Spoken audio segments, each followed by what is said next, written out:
صل وسلم على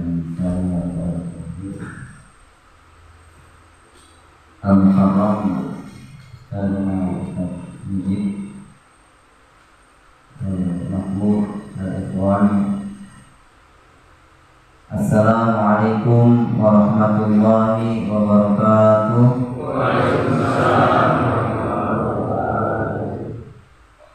Alhamdulillah, alhamdulillahilladzi amrana biluzumil jama'ah. Alhamdulillahilladzi anzala as-sakinata fi qulubina. Alhamdulillah, alhamdulillah, tsumma alhamdulillah. Alhamdulillahirabbil alamin wa bihi nasta'inu ala umuri dunya waddin. Wassalatu wassalamu ala asrofil anbiya'i wal mursalin wa ala alihi wa sahbihi wa man tabi'ahum bi ihsanin ila yaumiddin. Qala Allah ta'ala fil Qur'anil Karim, a'udzu billahi minasyaitonir rajim. Bismillahirrahmanirrahim. Wa ma khalaqtul jinna wal insa illa liya'budun. Wa qala aidan ya ayyuhalladzina amanu taqullaha wal tanzur nafsum ma qaddamat lighad wattaqullaha innallaha khabirun bima ta'malun. Wa qala Rasulullah sallallahu alaihi wasallam, ittaqillaha haitsu ma kunta wa bis-sayyi'atil hasanata tamhuha wa khaliqin nasa bi khuluqin hasan.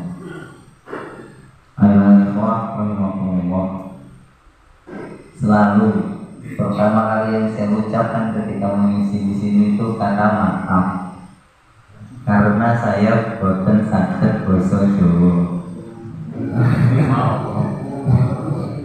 Saya sebagai anak keturunan Jawa yang berlatar belakang dari bapak asli Jawa Solo dan ibu Jawa yang tinggal di Lampung, sudah terlalu lama terdampar di tanah Sunda. Kemudian berpindah ke sini, ke sana, bahkan terdampar sampai Afrika Utara, sehingga asal-asal Jawanya hilang.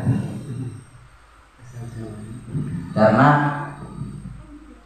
Rasul pun saking baiknya Rasul, bahkan saking baiknya Allah, itu memerintahkan kita ketika berdakwah menggunakan qaulin hasan, dengan kata yang paling baik.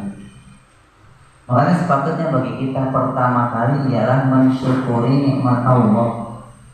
Syukur nikmat Allah. Kenapa? Allah itu sangat baik. Orang yang datang kepada Allah karena ada maunya, Allah terima. Kita kan sering seperti itu. Ketika kita diberikan kelapangan, duit banyak, mohon maaf, badan sehat, kita sering lupa cuaca nikmat. Kita sering lupa terhadap Allah. Namun ketika sakit, ya siapa yang sini sakit gak ingat Allah?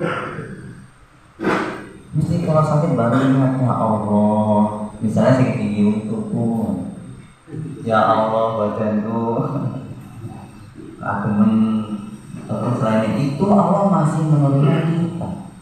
Apalagi kita datang dengan suka rela. Saking senangnya Allah sampai nama-nama kita Allah sebutkan di penduduk langit. Ini para malaikat, ini malaikat yang mengurusi orbit bintang. Ini loh, Parlan lagi ngaji. Ini loh, para orang-orang buruk meninggalkan tempat tidurnya ini di tengah dingin hanya untuk menambah ilmu. Bagaimana senangnya Allah? Bagaimana bidadari yang disiapkan untuk kita kelak melihat nih calon-calon suaminya, ya Allah, sayangku, gitu, masku. Bagaimana kangennya mereka menunggu kedatangan kita di surga. Maka sepatutnya bagi kita untuk selalu bersyukur. Allah selalu mengedepankan rahmatnya sebelum azabnya. Ya orang malaikat yang notabene nggak dikasih nafsu ketika mengetahui ingin ada makhluk bernama manusia diturunkan di bumi, Wa qala rabbuka lil malaikati inni ja'ilun fil ardi khalifah. Apa kata malaikat? Apa ja'alu fiha ma yufsidu? Iya. Ngapain ya Allah, wahai Allah, engkau membuat manusia yang jelas-jelas bahkan merusak bumi. Tapi karena Allah tahu mengedepankan rahmatnya dibandingkan azabnya, maka kita masih diberi kesempatan untuk tinggal dan beribadah di. Karena jangan lupa mengucap alhamdulillah. Yang kedua, salat serta salam mari kita junjungkan kehadiran Nabi kita Nabi Muhammad Sallallahu Alaihi Wasallam, di mana beliau itu kaya raya, punya istri Sayyidi, punya istri Khadijah radhiyallahu anha yang juga kaya raya pun. Namun karena sayangnya sama umatnya, beliau korbankan itu semua, sehingga dengan mengorbankan itu semua kita dapat merasakan manisnya iman di negeri yang jauh dari tempat beliau diutus. Sampai ketika Rasulullah SAW mendekati ajalnya sakaratul maut, dia bukan mengatakan ya Allah sakit banget, bukan. Tidak mengatakan kaki, bukan. Giginya merasa sakit, bukan. Apa yang beliau katakan? Umati. Saking kangennya beliau bertemu dengan kita, makanya beliau sedang menunggu. Makanya kalau manusia itu tahu dan bisa melihat di mana pada bidadari nunggu kita, Allah menyebutkan nama kita di langit, kira-kira masih ada yang mau kajian nggak? Mungkin seperti Ibrahim itu, Nabi Ibrahim alaihissalam bekerjanya ketika letih dari ibadah. Nah kalau kita kan kebalik. Nah Ibrahim itu seperti itu. Ayat ikhwan, makanya udah kita dirindukan oleh Rasulullah, kita dirindukan oleh para bidadari, terus kita juga disebutkan nama kita oleh Allah. Kok kita terkadang masih terombang-ambing di dunia. Makanya sepatutnya bagi kita agar selalu memegang teguh terhadap keimanan, ketakwaan, dan Islaman kita. Ini tiket kita yang bahkan menghantarkan kita ke kaplingan kita di surga. Surga tuh udah Allah jatahin, oh ini jatahnya Mas Bowo misalnya, ini jatahnya Pak RT, Pak Cek, itu udah ada di sana, udah disiapin, udah dibangun. Tinggal kita mau rumahnya lebih bagus apa enggak, derajatnya lebih tinggi apa enggak. Jadi apakah orang surga ntar bertemu lagi dengan tampang yang lebih baik, tampang yang lebih ganteng, rumah yang lebih bagus, sebagaimana di ayat-ayat ini. Makanya jangan sampai keimanan dan ketakwaan kita malah kita tukar dengan dunia yang jelas-jelas itu bunda, gak ada ujungnya. Makanya kenikmatan yang hakiki itu adalah kenikmatan akhirat. Salah apabila mengatakan umat muslim itu cuma merasakan kenikmatan akhirat doang, tidak merasakan kenikmatan dunia. Salah. Justru yang dapat merasakan kenikmatan dunia itu umat muslim, dimana dia punya harta tapi hartanya menyebabkan dia nggak bisa tidur. Bagaimana kita lihat orang-orang kaya sibuk mikirin hartanya, aduh hartaku di sana, investasiku di sana, tanahku di sana, bagaimana nih harga tanah naik, sehingga tidak bisa. Bagaimana orang-orang yang mengejar pangkat, apalagi saat ini dekat dengan pilkada, suaraku seperti apa, gimana dengan ntar imageku seperti apa, orang-orang sibuk itu. Tapi umat muslim tahu, qul inna sholati wa nusuki wa mahyaya wa mamati lillahi rabbil alamin. Terus apakah wa ma khalaqtul jinna wal insa illa liya'budun, beribadah kepada Allah. Terus apakah kita sehari-hari di masjid doang? Bukan. Tapi bagaimana amalan kita itu dihitung ibadah, teladan kita dihitung ibadah, manen cabai kita berhitung ibadah. Bukan kan masjid doang. Bercanda gurau kita dengan anak, berbuat baik dengan istri, makan bareng, bagaimana itu semua dihitung ibadah. Bukan Allah menciptakan manusia dan jin untuk beribadah terus di masjid doang ya. Bukan seperti itu. Tapi bagaimana segala sesuatu amalan kita itu gitu? Kenapa?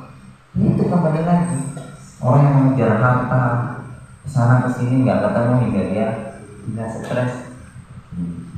Makanya Abdullah bin Wahab berkata, likul limaduri di dunia ladzat. Setiap kenikmatan di dunia itu cuma satu kenikmatan. Nikmat makannya pas lagi makan doang. Terkadang kita lupa dengan nikmatnya rasa sehingga kita kekenyangan, ya kan? Lupa daging sama tempe ketika sudah melewati kerongkongan itu rasanya sama.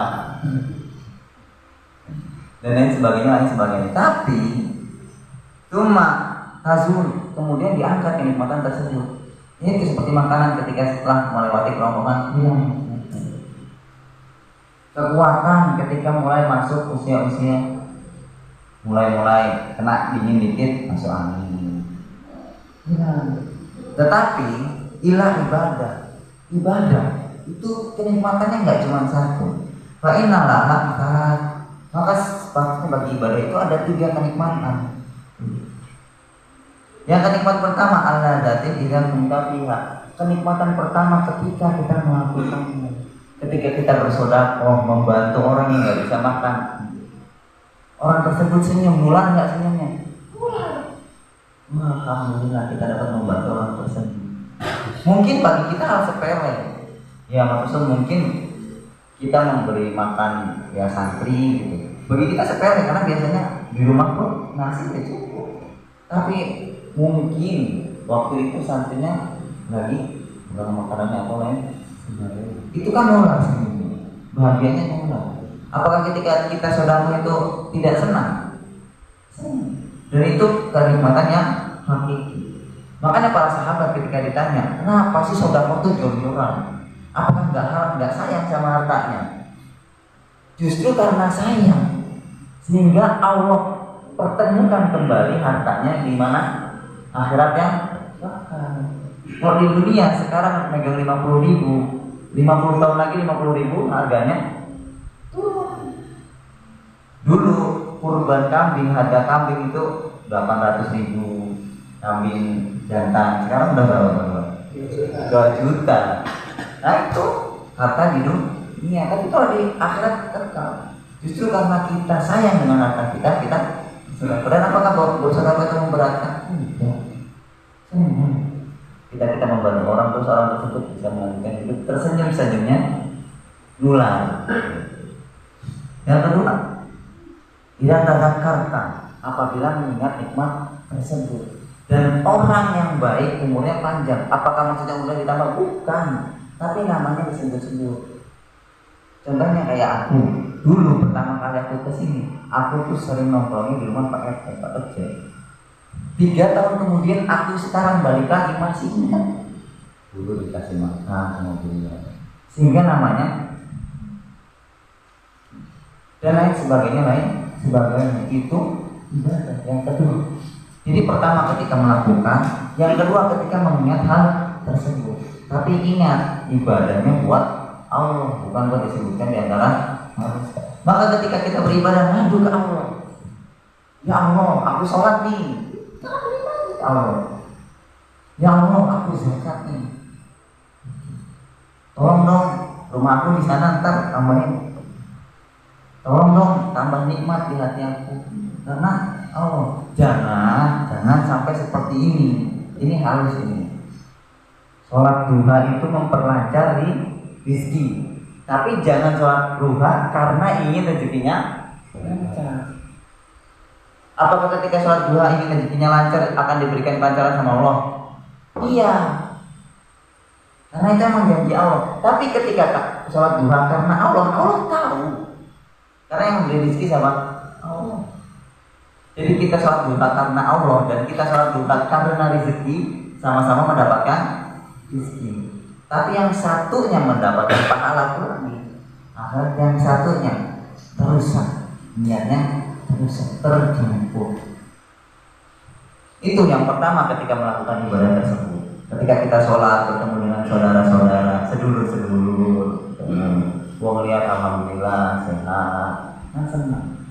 Senyumnya, terus habis itu ngobrol. Oh ternyata gini, tambah tukar informasi.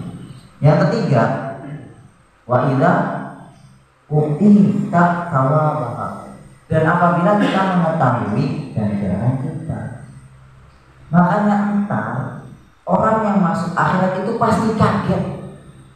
Kagetnya antara dua, apakah karena dosanya terlalu banyak atau karena pahalanya terlalu banyak. Semoga kita termasuk yang kagetnya karena pahalanya terlalu banyak. Amin ya rabbal alamin. Ketika kita dikasih entar buku amalan catatan kita, terus kita buka, loh kok banyak banget ini saldonya. Contohnya, perasaan saya dulu ibadahnya biasa-biasa aja, kok banyak. Oh ternyata waktu itu bantu santrinya terus beramal sehingga menjadi kiai besar yang terus berdakwah. Apakah kita dapat asuransi pahalanya? Dapat. Makanya ntar Pak Revan itu kita buka amalan pahalanya dapat. Wah, kok saya banyak banget pahalanya? Karena beberapa amalan kita itu terus mungkin bersedekah untuk memakmurkan masjid, sehingga masjidnya terus digunakan. Alhamdulillah di sini masjid itu terbuka 24 jam. Dan para ikhwan, nikmat dunia itu di antara dua ujian. Nah, ini juga saya baru tahu ini. Nikmat dunia itu di antara dua ujian, dua derita. Contohnya makan. Makan itu di antara lapar dan kekenyangan. Waktu di antara nganggur sama terlalu sibuk. Nah itu nikmat dunia yang notabene kalau nggak ada sama sekali itu ujian, dan kalau terlalu banyak itu ujian. Seperti masakan ya. Kalau nggak ada garam itu nggak enak, kebanyakan garam nggak enak. Itu nikmat dunia. Tapi nikmat akhirat dengan komposisi yang paling bagus, sehingga sebagaimana yang dikatakan oleh Ustaz Muji, sampai pikiran kita yang disetting sama Allah ibarat HP itu, HP jadul, nggak bisa diintar sama aplikasi berat. Jadi surga itu otak kita belum bisa disetting untuk membayangkan surga seperti apa, saking nikmatnya. Gitu. Kayak contoh paling mudahnya, di dunia kita buang air setelah makan, setelah minum kita buang air. Tapi di surga tidak ada buang air. Kenapa? Kenapa di surga tidak ada buang air? Menurut salah satu guru saya mengatakan seperti ini. Ketika buang air, apa sih yang dibuang? Sisa dari makanan tersebut. Saking gak ada zat sisanya buang di surga, sehingga gak ada yang terbuang. Terus dicerna menjadi keringat yang baunya wangi. Duit yang kita cari sampai, yang kadang-kadang kita cari sampai lupa waktu, ternyata tiap tahun nilainya turun. Istri mungkin wanita nih, para bujang-bujang yang mengincar wanita, takut wah kayaknya seakan-akan harta wanita. Namun kenepatan dirinya tidak ada yang hamba, dimulai menua, mulai dan lain sebagainya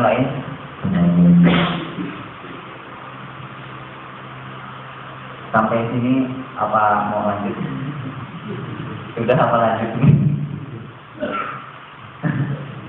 Mungkin ada sebetulnya selanjutnya ada tanya jawab sedikit aja nih terakhir dari Imam Ahmad bin Hanbal rahimahullah berkata, abadtu khamsina sana fama wajadtu tilawatan ibadah. Aku beribadah selama 50 tahun, tapi kok aku belum merasakan nikmatnya beribadah. Ibadahku ya cuma keseharian sehari-hari. Salatku ya cuma takbir ruku, tanpa kok nggak nikmat gitu. Cuma takbir ruku sujud. Nah ini seringkali ini terjadi. Kita beribadah, tapi hati kita ketinggalan di rumah. Pikiran kita ketinggalan di mana? Sawah. Itu sering terjadi. Jadi badannya datang, hatinya entah di mana, pikirannya entah di mana, sehingga sholat kita seperti kerja atau seperti istirahat. Seperti kerja. Padahal Rasulullah SAW bersabda, ya Bilal istirahat lebih sholat. Wahai Bilal, azan, biarkan kami beristirahat dengan sholat. Makanya kenapa para sahabat itu sholat sambil nangis-nangis, nikmat segala macam, karena imannya sudah dan makanya beberapa sahabat itu sudah dijamin masuk surga. Kira-kira nih kalau misalnya para pakde, para ikhwan dijamin masuk surga, masih beribadah apa enggak? Ya buat apa? Buat dapat kuncinya loh.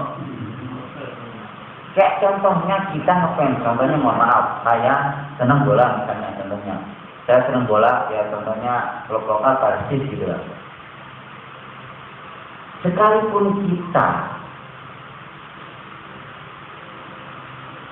sudah mendapatkan tiket gratis untuk nonton bola, sekalipun kita udah bisa nonton bola di TV, tapi yang ngefans tentang bola itu tetap pergi ke stadion karena apa?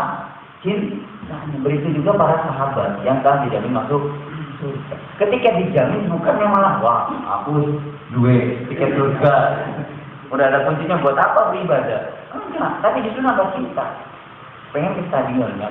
Nah ini lebih pengen lagi dekat pada Allah. Makanya Aisyah tuh kan dengan nama Rasul masih kecil, namanya anak kecil kan masih sering tanya, masih ada dia begini. Ya Rasulullah, engkau Rasul, dosamu sudah dimaafkan. Kenapa masih beribadah sampai kakinya itu bengkak? Apa kata Rasul? Apakah nggak bisa kau menjadi hamba yang bersyukur? Aku masih pengen bermesraan dengan Allah yang maha dengan kenikmatan. Nah ini tadi Abdul bin Al mengatakan 50 tahun beribadah, tapi tidak merasakan nikmatnya ibadah. Makanya kata taraktu salah satu asyar, hingga aku meninggalkan 3 perkara. Yang pertama, taraktu ridwan, aku meninggalkan keridhaan manusia, kecintaan manusia. Hatta pada doaan katakan lama dirusak, sehingga aku dapat mengatakan yang baik. Kita serta dan terlalu takut sama persepsi manusia, sehingga kita tidak berani untuk mengatakan yang Wakulil hakumir robbikum paman sya'afal yumin paman sya'afal yakfur. Itu ayatnya. Katakanlah yang kebenaran dari Tuhanmu. Urusan dia mau apa enggak, urusan dia beriman atau enggak, itu urusannya siapa? Gusti Allah. Nah ini manusia sering ikut campur sama takdir Allah. Makanya sering manusia itu sering cinta, karena itu campur urusan Allah. Karena takdir itu urusannya siapa? Allah. Urusan manusia ya udah tinggal manut beribadah. Ketika Allah mentakdirkan sesuatu, pasti Allah akan bertanggung jawab. Ya orang Allah yang mentakdirkan. Misalnya pengen mandu, kok tak tahu hujan terus, ya Allah kok hujan. Yakin aja. Ketika Allah mentakdirkan sesuatu, Allah akan bertanggung. Oh ternyata supaya anaknya itu sifatnya lebih mudah dan sebagainya. Yang kedua, waktu sohbatul fasiqina hatta wajatu sohbatul sholihin, dan aku meninggalkan orang-orang yang sering mengajakku terhadap kefasikan, terhadap keburukan. Maka sepatutnya bagi kita justru menjadi orang yang mengajak kepada kesolehan. Yang ketiga, wataratu salawatu dunia, dan aku meninggalkan kemanisan, kenikmatan dunia atau wajahnya hidawatul akhirat, sehingga aku mendapati kenikmatan. Kalau itu artinya manisan, artinya manis. Jadi aku meninggalkan sesuatu yang berlebihan terhadap manis. Ingat ya, kalau manis terlalu banyak kan diabetes. Jadi kita merasakan kenikmatan dunia boleh apa enggak? Boleh.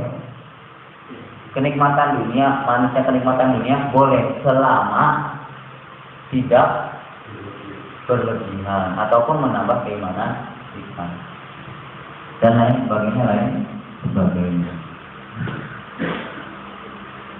Makanya ntar katanya suruh meninggalkan manusia dunia terus ngetes nggak pernah pakai gula, Nyayur nggak pernah pakai garam, zuhud ya nggak gitu, nggak seperti itu. Jikalau kenikmatan tersebut menambah jiwa kita dalam ibadah, maka tidak apa-apa. Dan kembali lagi saya ingatkan, ibadah itu bukan cuma di masjid. Kita pasti bergerak, tapi bagaimana gerakan kita itu terhitung sebagai ibadah. Nah, ini perkataan dari Imam Ahmad bin Rahimahullah Ta'ala dalam kitab Syiar Aram An-Nubala karya Al-Imam Al-Zahabi Rahimahullah Ta'ala. Mungkin sekian dari saya, kurang lebihnya mohon maaf, dan saya di sini bukan untuk menggurui, tapi sebagai santri yang hanya manut ketika kiainya ngongkon menyuruh. Jadi mohon maaf apabila bahasanya masih campur sari, cara menyampaikannya masih kesana kemari, saya mohon maaf, dan kepada Allah saya bersyukur. Selanjutnya saya kembali